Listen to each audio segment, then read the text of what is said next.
Haleluya, haleluya, haleluya. Salam saudaraku, Mazmur 119 ayat 105.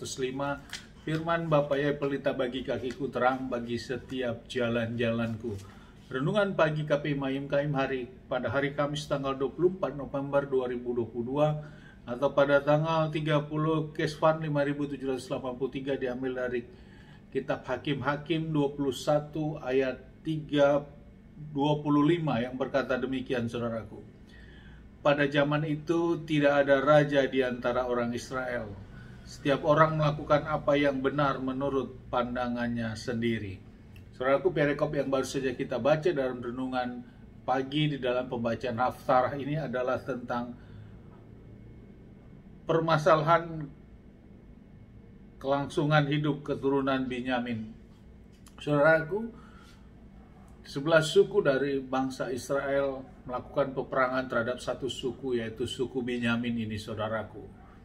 Dan seluruh bangsa suku Binyamin dilakukan pembunuhan, saudaraku. Dan ini diizinkan oleh Bapa Yahweh, oleh karena sikap dari orang-orang Dursila yang ada di wilayah Binyamin tersebut, saudaraku, yang melakukan pemerkosaan itu, saudaraku, terhadap gundik dari suku Lewi itu, saudaraku. Dan akhirnya ini memang diizinkan oleh Bapa Yahweh. Jadi saudaraku, suku Binyamin benar-benar hampir musnah, saudaraku. Kenapa hampir musnah? Memang tersisa tinggal beberapa ratus orang, saudaraku. Dan inilah kegerakan dari suku-suku yang lain. Mereka merasa prihatin mengapa mereka harus lakukan ini, peperangan seperti ini. Namun semuanya memang atas seizin Bapa Yahweh. Seperti halnya tertulis di dalam Hakim-Hakim 21 ayat 15 yang berkata demikian. Umat Israel merasa kasihan terhadap orang Binyamin karena Yahweh membiarkan terjadinya keretakan di antara suku-suku Israel. Inilah yang terjadi, saudaraku. Bahkan dari 11 suku ini mereka bersumpah kepada Bapa yang mereka tidak akan memberikan keturunan wanitanya atau anak-anak perempuannya untuk menikah kepada suku Binyamin yang tersisa tersebut, saudaraku. Dan inilah yang terjadi. Ada peristiwa yang terjadi dari 12 suku Israel dan terjadinya pepecahan satu suku yang hampir musnah ini, saudaraku. Dan akhirnya lewat peristiwa ini maka dari sisa bangsa Israel yang ada, mereka juga kembali menjadi suatu bangsa kembali, saudaraku.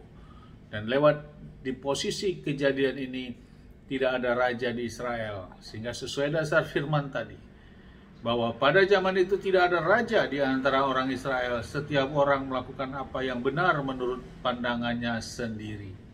Saudaraku, lewat bacaan Haftarah ini menjadi renungan bagi kita dalam kehidupan kita saat ini. Hal inilah yang tentunya menjadi renungan bagi kita, bahwa kita juga dalam menjalani kehidupan kita ini, saudaraku, sesungguhnya kita tetap mengacu kepada koridor firman Bapa Yahweh. Karena itulah tuntunan kita, karena itulah pegangan kita, dan itulah pedoman dan doktrin hidup kita menjalani iman kita, saudaraku. Bukan sesuai dengan keinginan sendiri atau ekspektasi sendiri, saudaraku. Namun orang-orang yang dapat memahami ini memang belum semudah itu, saudaraku, untuk memahami tentang hakikat ini. Maka perlu adanya proses dan waktu untuk dapat memahaminya. Namun selama orang tersebut mau terus dekat kepada Bapa Yahweh, sesungguhnya banyak hal yang akan dibukakan, saudaraku.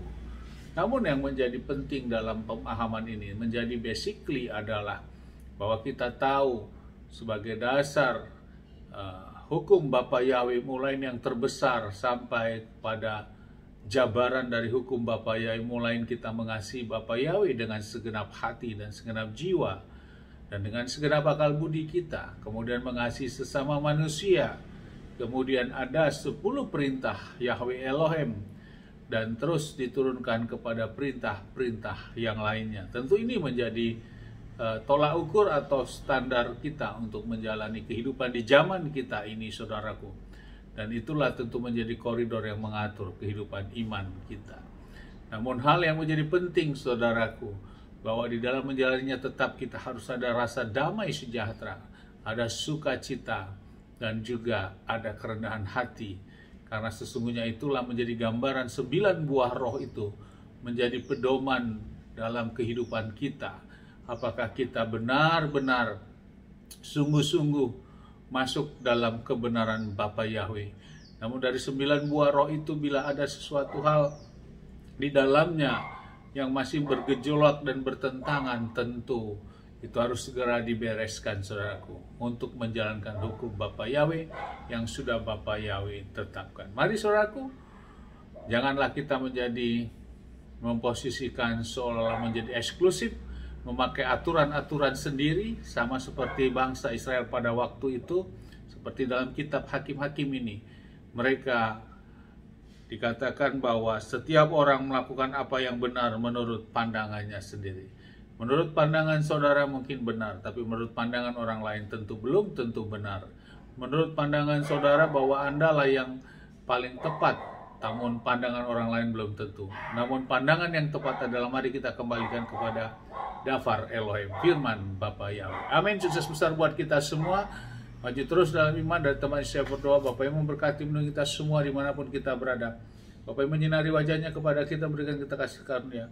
Bapa yang menyinari wajahnya kepada kita, berikan kita damai sejahtera. Apapun yang kita kerjakan lakukan sepanjang ini semua menjadi berhasil. Kita orang percaya kepada Bapa yang kita tidak dipermalukan. Amin. Haleluya. Shalom saudaraku.